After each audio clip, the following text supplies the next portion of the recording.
Hello everyone, my name is Vishal and welcome again in this new video. दोस्तों, आज की इस video में एक्सिस बैंक का केस स्टडीज होने वाला है। मैंने एक्सिस बैंक जो कि एक प्राइवेट बैंक है, मैंने इस पे रिसर्च करके केस स्टडीज एक तैयार किया है। मैंने नोट डाउन किया है कुछ points which I want to share with you.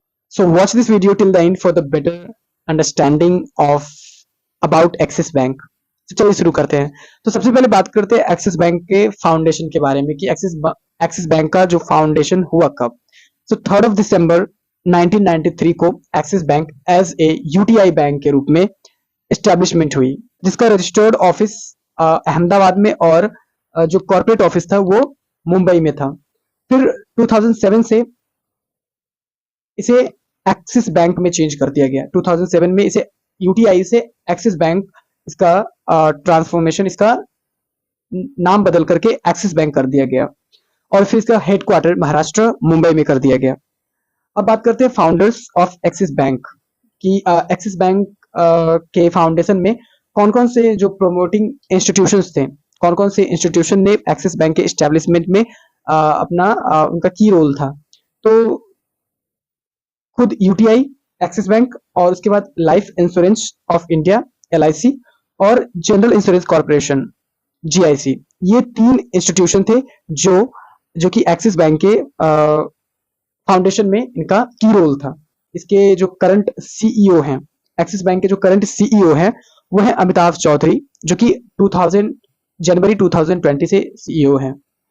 Previous CEO के बात करें तो वो है शिखा शर्मा, जो कि 2009 से 2018 के बीच में एक्सिस बैंक की सीईओ रही हैं। और इस अमिताभ चौधरी से पहले एक सीईओ रहे हैं संदीप बख्शी, जो कि ये जो थे इंटरीम सीईओ थे।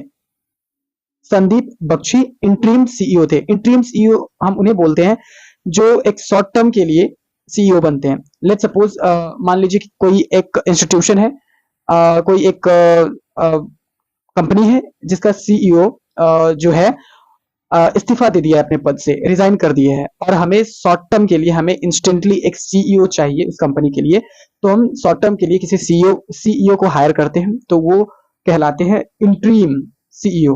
तो शिखा शर्मा जो थी 2009 से 2018 तक एक्सिस बैंक की सीईओ थी और 2020 में जनवरी 2020 में जो थे अमिताभ चौधरी, ये सीईओ थे। तो एक साल बीच का जो गैप 2019 में लगभग एक साल ये संदीप बख्शी एक्सिस बैंक के सीईओ रहे हैं। अब आगे बात करते हैं बिजनेस सेगमेंट्स के बारे में कि सेगमेंट्स क्या होते हैं, बिजनेस सेगमेंट्स क्या होता है बेसिकली। तो बिजनेस सेगमेंट्स का मतलब होता है पार्ट्स या सेक्शंस। मतलब किसी भी ऑर्गेनाइजेशन, मार्केट या इंडस्ट्री को अलग अलग कैटेगरीज या डिविजन्स में डिवाइड करने को ही सेगमेंट्स कहा जाता है। एक्सिस बैंक के जो सेगमेंट्स हैं, अब बात करते हैं एक्सिस बैंक के सेगमेंट्स के बारे में। तो एक्सिस बैंक के जो सेगमेंट्स हैं वो है रिटेल बैंकिंग।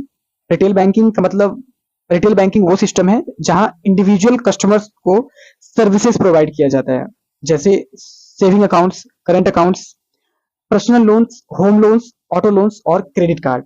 तो ये है रिटेल बैंकिंग। आगे बात करते हैं कॉर्पोरेट बैंकिंग। जो एक्सिस बैंक का जो नेक्स्ट सेगमेंट है वो है कॉर्पोरेट बैंकिंग। कॉर्पोरेट बैंकिंग में क्या होता है, ये बड़े बड़े बिजनेसेस और कॉर्पोरेट क्लाइंट्स को सर्विसेज प्रोवाइड करती है, बड़े बड़े एंटिटीज को सर्विसेज प्रोवाइड करती है।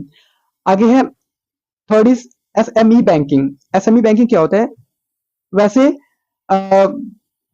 बिजनेसेस जो कि वेरी स्मॉल, जो कि बहुत छोटे स्तर पर होते हैं, स्मॉल और मीडियम साइज इंटरप्राइजेस को सर्विसेज प्रोवाइड करती है। और द फोर्थ सेगमेंट जो है वो है वेल्थ मैनेजमेंट, जो इन्वेस्टमेंट और फाइनेंशियल प्लानिंग सर्विसेज ऑफर करता है। ये रहा हमारे कुछ सेगमेंट्स, एक्सिस बैंक के सेगमेंट्स, जो कि हैं retail banking, corporate banking, SME banking और वेल्थ मैनेजमेंट। अब आगे बात करते हैं की सर्विसेज के बारे में कि ये सर्विसेज क्या क्या प्रोवाइड करती है। डिजिटल बैंकिंग, जिसमें internet banking, mobile banking apps, digital payments solutions. आप अगर किसी भी बैंक में आपका अकाउंट है जिससे आप बैंकिंग करते हैं, तो आपके पास उस बैंक का मोबाइल ऐप जरूर होगा। आप मोबाइल बैंकिंग जरूर यूज करते होंगे, आप बैंकिंग एप्स जरूर यूज करते होंगे। अब बात करते हैं ब्रांचेस और एटीएम्स के बारे में। ये भी की सर्विसेज है एक्सिस बैंक का, ब्रांचेस और एटीएम्स। 2024 में 5300 प्लस ब्रांचेस और 15,000 प्लस एटीएम्स एक्सिस बैंक के हैं। 2024 में रिसेंट न्यूज है कि 5300 प्लस ब्रांचेस और 15,000 प्लस एटीएम्स हैं। और आगे का जो सर्विस है वो insurance, axis bank life insurance, general insurance भी ये सर्विसेज भी प्रोवाइड करती है। अब आगे बात करते हैं की अचीवमेंट्स के बारे में कि क्या क्या अचीवमेंट्स है एक्सिस बैंक के, क्या क्या अवार्ड्स मिले हैं एक्सिस बैंक को। तो एक्सिस बैंक को best bank awards, best digital bank, best customer service and best HR practices awards मिल चुके हैं। एक्सपेंसेस बढ़ रहे हैं, एक्सिस बैंक के एक्सपेंसेस बढ़ रहे हैं, सिग्निफिकेंट ग्रोथ मिल रहा है ब्रांच नेटवर्क में, डिजिटल कैपेबिलिटीज में और इंटरनेशनल प्रोग्रेसेस में। सो ओवरऑल बहुत सारे अवार्ड्स, बहुत सारे growth, expenses day by day बढ़ते जा रहे हैं एंड अपकमिंग ईयर्स में और भी इसके ग्रोथ और भी ज्यादा बढ़ने वाले हैं।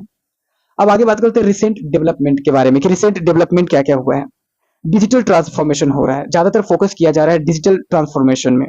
फिनटेक पर फोकस किया जा रहा है कस्टमर सर्विसेज को बढ़ाने के लिए। फिनटेक का मतलब होता है कि कोई भी कंपनी, कोई भी बैंक जो टेक्नोलॉजी का यूज कर रही है अपने सर्विसेज को कस्टमर्स तक प्रोवाइड करने के लिए, इसी यही होता है फिनटेक, जहां पे किसी भी कंपनी, किसी भी बैंक में टेक्नोलॉजी को यूज किया जा रहा है कंपनी के प्रोडक्ट्स, सर्विसेज को लोगों तक पहुंचाने के लिए। This is called fintech. I hope you understand. उसके बाद सस्टेनेबिलिटी इनिशिएटिव्स, क्या क्या इनिशिएटिव्स लिए जा रहे हैं एक्सिस बैंक्स में। वो जो फर्स्ट इनिशिएटिव है वो है CSR। CSR क्या है? CSR एक्टिविटीज पर फोकस हो रहा है। CSR का मतलब कॉर्पोरेट सोशल रिस्पॉन्सिबिलिटी, मतलब जैसे एजुकेशन पे, हेल्थ केयर, कम्युनिटी डेवलपमेंट, इन सभी पे फोकस किया जा रहा है। आगे बात करते हैं कॉम्पिटिटर्स। यस, वेरी इंपॉर्टेंट कि किसी भी बिजनेस, किसी भी कंपनी के कॉम्पिटिटर्स तो होते ही हैं, तो कॉम्पिटिटर्स के बारे में बात करते हैं।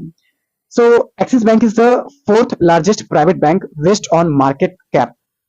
As per the 1st August 2024, the total market cap is 3.62 lakh crore.